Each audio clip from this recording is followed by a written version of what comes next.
তো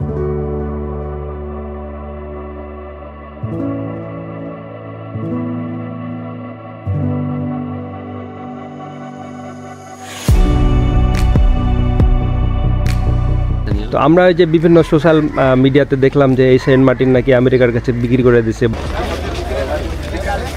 এরা আমাদের সাথে মানে বেইমানি করছে, আমাদেরকে পরের দিন নিয়ে যাওয়ার কথা, কিন্তু কর্ণফুলী জাহাজ আসে নাই। কোরাল কত করে ভাইয়া? কোরাল 900 টাকা পার কেজি। 900 টাকা পার কেজি।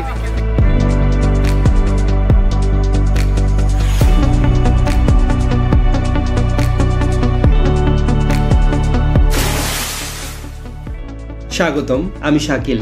এই ভ্রমণে দেখাবো বাংলাদেশের একমাত্র প্রবাল দ্বীপ সেন্ট মার্টিন।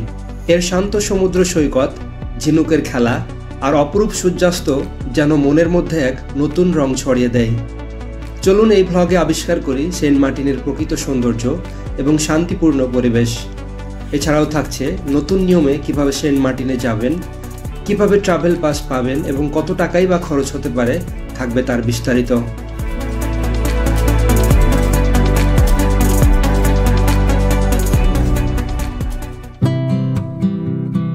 আমাদের আজকের যাত্রাটি শুরু হতে যাচ্ছে ঢাকার কমলাপুর রেল স্টেশন থেকে।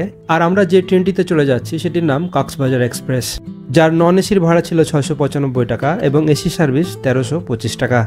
আপনারা এই টিকিটগুলো পেয়ে যাবেন অনলাইনে। আর যদি আপনারা কক্সবাজার অথবা সেন্ট মার্টিন যেতে চান, সেক্ষেত্রে আপনাদেরকে 10 দিন আগে ট্রেনের টিকিট কাটতে হবে।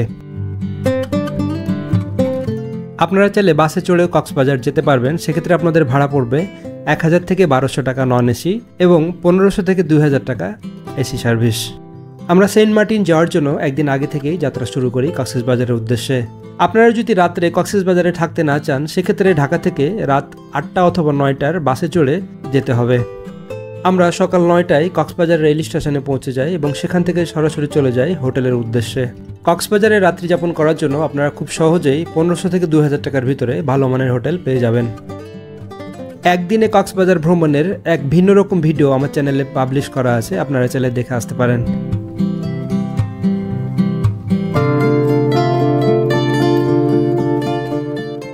পরের দিন সকালে নাস্তা করে বেরিয়ে পড়ি নুনিয়াছড়া ঘাটের উদ্দেশ্যে। ডলফিন মোড় থেকে নুনিয়াছড়া ঘাটের ভাড়া ছিল 150 টাকা। আর 150 টাকায় 5 থেকে 6 জন অটোতে করে যেতে পারবেন।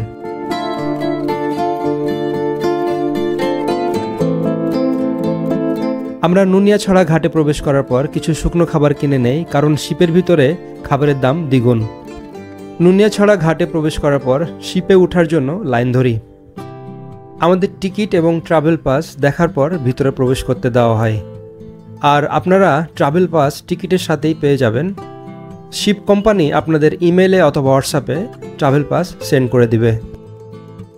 আমাদের টিকিট চেকিং করার পর আমাদেরকে কিন্তু ঢুকতে দেওয়া হয়েছে। আর এখানে টিকিট চেকিংয়ের পাশাপাশি কিন্তু আপনার ট্রাভেল পাসটাও চেক করবে। সব কিছু যদি ঠিক থাকে দেন আপনি জাহাজে প্রবেশ করতে পারবেন।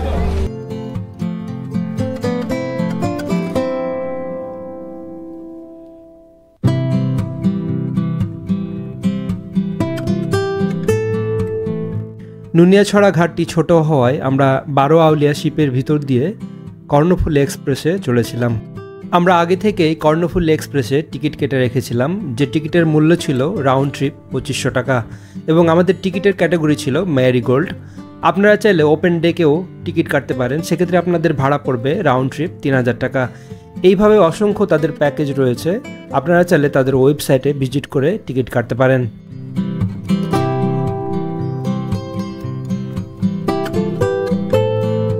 জাহাজে ওঠার পর কিছুটা এক্সাইটেড ছিলাম কখন জাহাজটি ছাড়বে।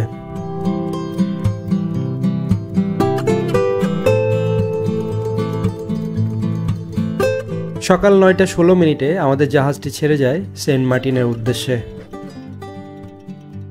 আমাদের জাহাজটি সেন্ট মার্টিন পৌঁছাতে 6 থেকে 7 ঘন্টা সময় লাগবে। আর আপনারা যদি মনে করে থাকেন সেন্ট মার্টিন ডে ট্যুর দিবেন, সেক্ষেত্রে আপনাদের অনুরোধ করব কখনোই এটি করতে যাবেন না, কারণ সেন্ট মার্টিনে গিয়ে আপনারা হাইস্ট 25 মিনিট সময় পাবেন ঘোরার জন্য। যেহেতু সেন্ট মার্টিন দ্বীপটি 25 মিনিটে ঘোরা সম্ভব না, সেহেতু অবশ্যই চেষ্টা করবেন সেন্ট মার্টিনে এক রাত্রি যাপন করার। সেক্ষেত্রে আপনারা পুরো সেন্ট মার্টিন দ্বীপটি ঘুরে দেখতে পারবেন।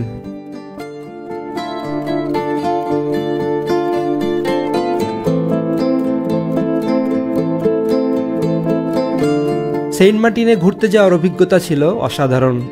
আমাদের জাহাজটি সমুদ্রের নীল জলরাশির ওপর দিয়ে মসৃণভাবে চলছিল। কেউ ব্যস্ত ছিল সমুদ্রের সৌন্দর্য উপভোগ করতে, কেউ বা গল্পে মেতে উঠতে।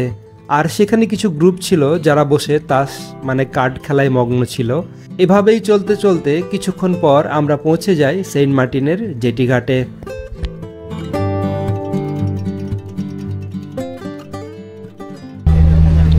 এখন ঘড়িতে প্রায় 3:19 বাজে। আমাদের জাহাজটি ছেড়েছিল প্রায় 9:16 আমরা কিন্তু অলমোস্ট সেন্ট মার্টিনের কাছাকাছি চলে আসি। আমরা এখানে কিন্তু দেখা যাচ্ছে সেন্ট মার্টিন, আর হয়তো 30 থেকে 40 মিনিট লাগতে পারে।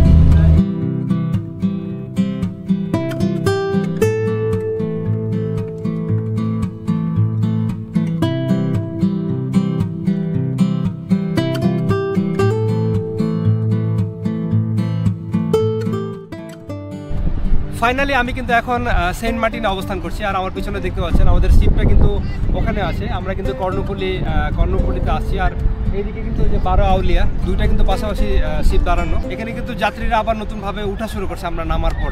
তো তাদেরকে কিন্তু 5টার সময় এখান থেকে নিয়ে যাবে। আর আমাদের এখান থেকে কিন্তু আসতে প্রায় 4টা বেজে গেছে। আমরা কিন্তু ওখান থেকে 9:16-তে রওনা দিয়েছিলাম। আমরা জেটি ঘাটের পাশে একটি ছোট্ট রিজোর্টে একটা রুম নিয়ে নিয়েছিলাম, যেটির ভাড়া ছিল 1200 টাকা। আমি এই রিজোর্টের নাম্বার আমার ডেসক্রিপশন বক্সে দিয়ে দেবো, আপনারা চাইলে যোগাযোগ করে এখানে থাকতে পারেন।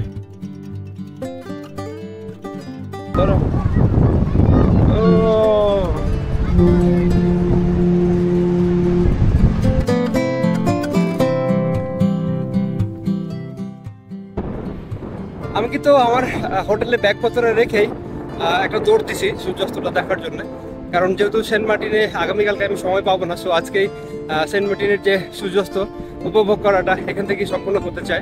So let's go.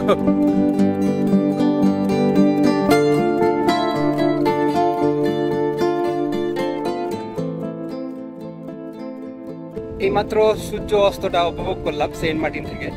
তো এখানকার সৌন্দর্য তো অসাধারণ। অনেকদিন যেহেতু বন্ধ ছিল, একেবারে নিট অ্যান্ড ক্লিন।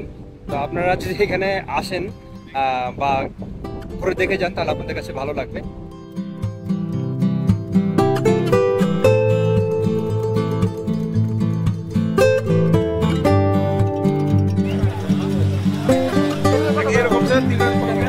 কোরাল কত করে ভাইয়া? কোরাল 900 টাকা পার কেজি। 900 টাকা পার কেজি। 400 টাকা। আর এটা কি মাছ? এটা স্যালমন কত করে কেজি? পার কেজি পড়বে 400 টাকা। আর রূপচাঁদা পড়বে পার কেজি পড়বে 1500 টাকা। বারবিকিউ সহ কমপ্লিট 1500 টাকা। হ্যাঁ, এটা অরিজিনাল রূপচাঁদা। 8টা 10টা 9টা এরকম ধরবে। আর লবস্টার? জি, লবস্টার 1800 টাকা। 1800 টাকা কেজি পার কেজি। এগুলো কি প্রসেস করে দিবেন? একবারে কমপ্লিট প্রসেসিং সহ কমপ্লিট।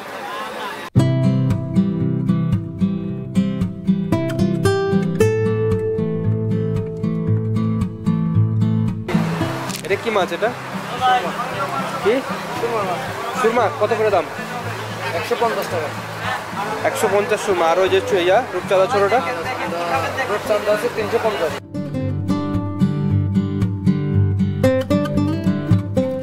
কক্সবাজারের তুলনায় সেন্ট মার্টিনে খাবারের দাম কিছুটা বেশি। আমরা রাতের একটি হোটেলে খাবার খেয়ে খুব তাড়াতাড়ি ঘুমিয়ে পড়ি সকালের সূর্য উদয় দেখার জন্যে।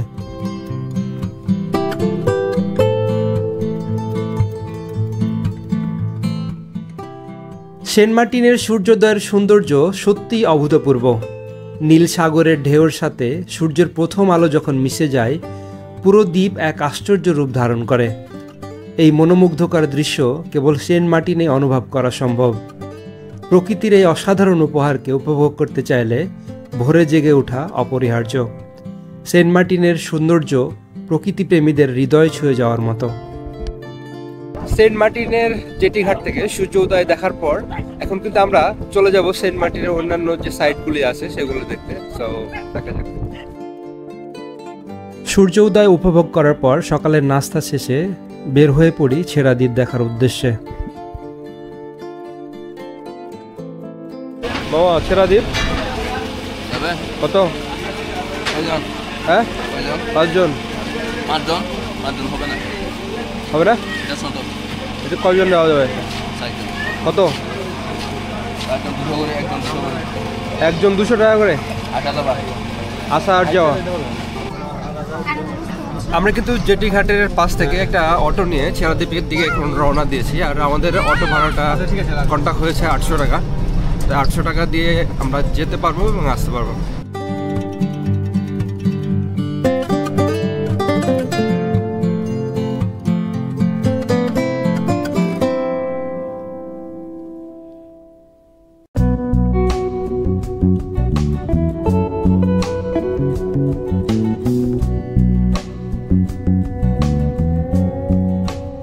আমাদের অটোটা কিন্তু এই সেন্ট মার্টিনের 0 পয়েন্টে নামিয়ে দিয়েছে। আর এখান থেকে কিন্তু হাঁটা শুরু করতে হবে, মানে ওই মাথাতে দেখা যাচ্ছে ছেড়াদ্বীপ, ওই লাস্ট মাথা কিন্তু এখান থেকে হেঁটে যেতে হবে। তো এখান থেকে হেঁটে গেলে প্রায় মনে হচ্ছে যে প্রায় আধা ঘন্টা বা 40 মিনিট, তারও বেশি সময় লাগতে পারে। সেন্ট মার্টিনের 0 পয়েন্ট থেকে সামনের দিকে যে দ্বীপটি দেখা যাচ্ছে সেটি হচ্ছে নিঝুম দ্বীপ, তারপরে ছেড়াদ্বীপ এবং সব শেষে আছে প্রবাল দ্বীপ। আপনারা যদি নৌকাতে করেও যেতে চান সেক্ষেত্রে কিন্তু এই সামনে থেকে নৌকা যায় কিছু, ওই নৌকাতে করেও কিন্তু আপনারা প্রবাল দ্বীপ অথবা ছেড়াদ্বীপ যেতে পারবেন। সো আমরা ওদিক দিয়ে নৌকাতে যাব না, যেহেতু এখন জোয়ার নাই। সো আমরা এই দিক দিয়ে কিন্তু সরাসরি হাটে চলে যাব। 200 টাকা। আর বোটে গেলে 150 টাকা। কোন কোন দ্বীপ নিয়ে যাবে? ও লাস্ট দ্বীপে নিয়ে যাবো, প্রবাল দ্বীপে।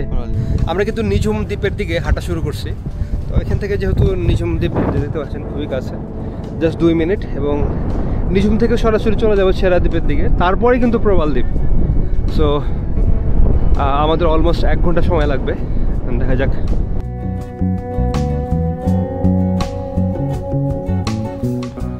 তো আমি এখন যেখানে দাঁড়িয়ে আছি এই দ্বীপটার নাম হচ্ছে নিঝুম দ্বীপ। আর এই দ্বীপটা খুব একটা বেশি বড় না, একটু ছোট আকারের দ্বীপ। তো এই নিঝুম দ্বীপের সৌন্দর্য দেখার পর আমরা কিন্তু সরাসরি চলে যাব ছেড়াদ্বীপের দিকে।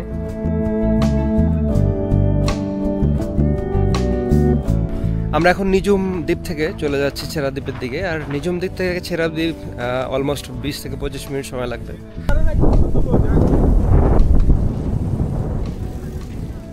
আপনারা সেন্ট মার্টিনে আসার পর যদি চান যে সেন্ট মার্টিন সাইকেল নিয়ে ঘুরবেন, আপনারা খুব ইজিলি সাইকেল নিয়ে ঘুরতে পারবেন। আর সেক্ষেত্রে কিন্তু আপনাদের ঘন্টায় 50 টাকা করে দিতে হবে।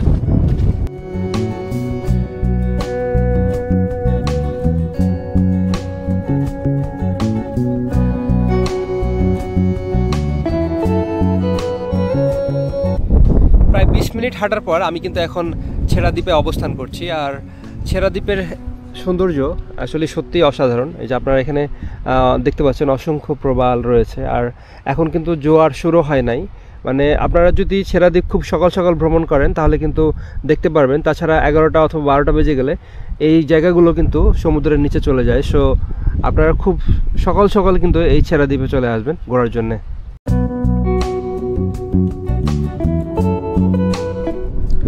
এই ছেড়াদ্বীপ থেকে সামনে যে দ্বীপটি দেখতে পাচ্ছেন এটির নাম হচ্ছে প্রবাল দ্বীপ। আর এই ছেড়াদ্বীপ থেকে প্রবাল দ্বীপ কিন্তু মাত্র 10 থেকে 15 মিনিটের রাস্তা।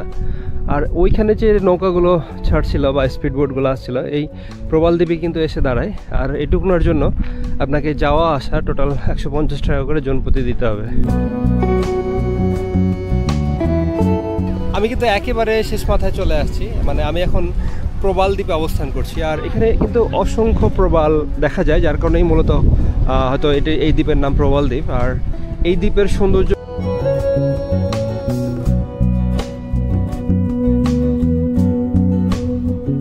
সেন্ট মার্টিনে প্রবালের সৌন্দর্য প্রকৃতির এক অপার বিস্ময়। সাগরের নিচে রঙিন প্রবালরাজি যেন এক জীবন্ত চিত্রকলা। দ্বীপের পানির স্বচ্ছতায় এদের দেখা পাওয়া যায়, প্রকৃতিপ্রেমীদের জন্য এক অনন্য অভিজ্ঞতা। অনেকে দেখতেছি যে হাতে করে ছোট ছোট প্রবালগুলো নিয়ে যাচ্ছে আর কি। এটা খুবই দুঃখজনক বিষয় আর কি। আপনারা সৌন্দর্য দেখতে এসে যদি এভাবে ছোট ছোট জিনিস নিয়ে যান, সো এটা আমি মনে করি যে এটা খুবই দুঃখজনক। কারণ এভাবে নিতে নিতে দেখা যাচ্ছে যে এটা শেষ হয়ে যাবে, এটার অস্তিত্ব থাকবে না। সো আমরা ভালোভাবে ভ্রমণ করি, যেন কোনো ক্ষতি না হয়, ভ্রমণ করতে এসে এদিকে লক্ষ্য রাখি।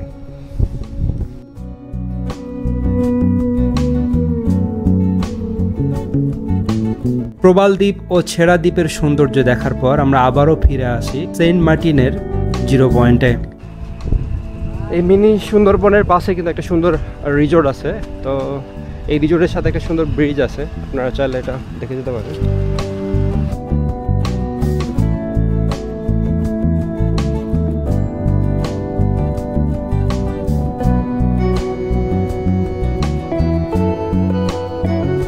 আমি এখন যে রিসোর্টটিতে দাঁড়িয়ে আছি এটার নাম হচ্ছে সিনবাদ রিসোর্ট। তো এই রিসোর্টটি খুবই নতুন, একেবারে নতুন চালু করা হয়েছে। আর এটার সবচেয়ে ভালো বিষয় হচ্ছে যে এটা মানে ইকো ফ্রেন্ডলি একটা রিসোর্ট। আর এটার যে প্রাকৃতিক পরিবেশ, আর আমার এই সাইডে দেখতে পাচ্ছেন যে কটেজগুলো আছে বা গাছ আছে, তো এগুলো আসলেই আপনাকে মুগ্ধ করবে আর কি। আপনি এখানে যতদিন থাকবেন আপনার ততদিনই ভালো লাগবে। আর সবচেয়ে বড় বিষয় হচ্ছে যে এখান দিয়ে যে আপনারা এই ছোট ক্যানেলটি দেখতে পাচ্ছেন, যখন জোয়ার ওঠে তখন কিন্তু এই ক্যানেলটা পানিতে ভরে যায়। তো এখান থেকেই আপনি কিন্তু সমুদ্রের একটা মানে ফিল নিতে পারতেছেন। এখানে অনেকগুলো রুম আছে, আর এই রুমের ভাড়া 4 থেকে 8 হাজারের ভিতরে। তো আমি আপনার ডেসক্রিপশন বক্সে এই রিসোর্টের নাম্বার দিয়ে দেবো, আপনারা চাইলে ওনাদের সাথে যোগাযোগ করে রুম ভাড়া নিতে পারবেন।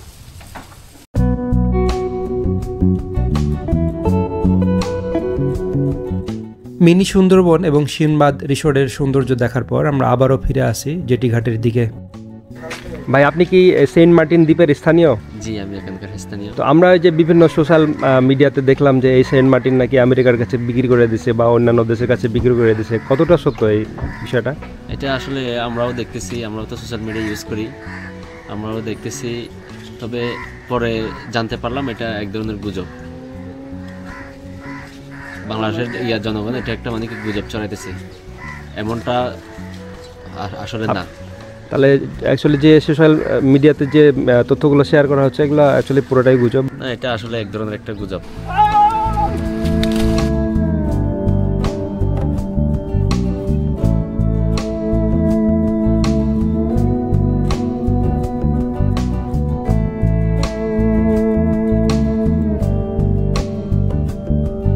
অসংখ্য শুটকির প্রসেস চলতেছে। কি মাছ ভাই এটা? চাপিলা মাছ। কয়দিন রাখেন এই মাছ শুটকি করার জন্য? 3 দিন রাখেন। 3 দিন পরে আবার তুলে নেন। এটা কি রেডি হয়ে গেছে এখন? এখনো আরো কয়দিন লাগবে? আরো একদিন লাগবে। তাহলে 2 দিন দিচ্ছেন এটা অলরেডি। এখানে শুধু চাপিলা মাছেরই করেন নাকি অন্য মাছেরও করেন? অন্য মাছও করেন। এগুলো আবার পাওয়া গেলে বড় মাছ কোথায় বিক্রি করেন এগুলো? চট্টগ্রাম নিয়ে যান। সেন্ট মার্টিনে আসার পর জেটি ঘাটের ঠিক ডান দিকে একটা শুটকি পল্লী আছে, যেখানে কিন্তু অসংখ্য শুটকি প্রসেসিং হয়। আপনারা চাইলে এই সাইডটা যখন ঘুরতে আসবেন তখন দেখতে পারবেন যে এখানে দেখতে পাচ্ছেন এখানে কিন্তু অসংখ্য চাপিলা মাছের শুটকি তৈরি করা হচ্ছে। আর এই শুটকিগুলো এখানে 3 থেকে 4 দিন শুকানোর পর বিভিন্ন জায়গায় কিন্তু তারা বিক্রি করে দেয়। সেন্ট মার্টিনের সৌন্দর্য উপভোগ করার পর আমরা আবারও ফিরে আসি জেটি ঘাটের দিকে। কিন্তু দুঃখের বিষয় হচ্ছে কর্ণফুলী এক্সপ্রেসের টিকিট থাকা সত্ত্বেও আমাদের জাহাজটি আসে নাই, যার কারণে আমাদেরকে 12 আউলিয়া জাহাজে শিফট করা হয়। এরা আমাদের সাথে মানে বেইমানি করছে, আমাদেরকে পরের দিন নিয়ে যাওয়ার কথা, কিন্তু কর্ণফুলী জাহাজ আসে নাই। পরে 12 আউলিয়া দিয়ে নিয়ে যাচ্ছে, কিন্তু এদের যথেষ্ট আসন সংখ্যা নাই। এটা খুবই দুঃখজনক, কারণ আমি এইভাবে যাওয়ার জন্য কিন্তু আপনারা টাকা দেই নাই। সর্বশেষ 12 আউলিয়া জাহাজ কর্তৃপক্ষ চেষ্টা করেন আমাদেরকে সকলকে সিট দেওয়ার জন্য, যদিও বা কিছু সংখ্যক সিট কম ছিল। এই ছিল সেন্ট মার্টিন ভ্রমণের গল্প। আবারও কোনো নতুন গল্প নিয়ে হাজির হব আপনাদের সামনে। আর এখনও যারা আমার চ্যানেলটি সাবস্ক্রাইব করেননি তারা অবশ্যই আমার চ্যানেলটি সাবস্ক্রাইব করে দিবেন। সবাই ভালো থাকবেন, সুস্থ থাকবেন। আল্লাহ হাফেজ।